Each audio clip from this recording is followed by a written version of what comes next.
ఈ ఆలోచన అనేది చాలా గొప్పది. దీనివల్ల గిరిజనుల ఆరోగ్యం అనేది మెరుగుపడుతుందని తెలియదు. గిరిసంచార్ బజార్ ఏర్పాటుపై గిరిపుత్రులు హర్షం వ్యక్తం చేస్తున్నారు.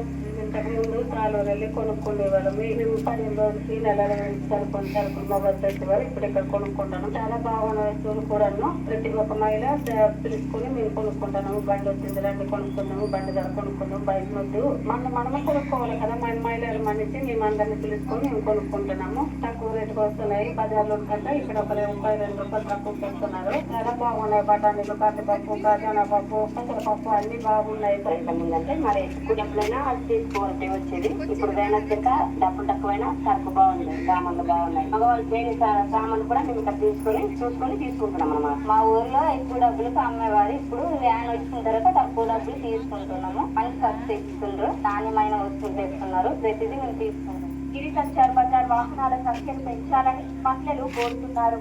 మండలం ఒకటే కాబట్టి మండలానికి 15 రోజులు తిప్పుతారట. మనం కేటాయిస్తే ఒక పంచాయతీకి అన్ని గ్రామాలు కవర్ అవుతాయి. తాళ్ళు వెళ్లకుండా మంచి సామాన్లు సరుకులు దొరుకుతాయి. బాగానే ఉంది. పెంచితే బాగుంటది. ఇంకొక వాహనం గట్రా ఇస్తే గిరిజనులు ఇంకా ఉపయోగపడుతుంది. ఆ రోజు వస్తుందమ్మా అనేసి మా గిరిజనులకు ముందు తెలియపరిస్తే ఆ రోజు మరి సంతలకి ఎటు వెళ్లకుండా ఈ సరుకులు కొనుక్కోవడానికి బాగుంటది. మేము ఎంత మోసపోయామో మాకు ఇప్పుడు అర్థమవుతుంది.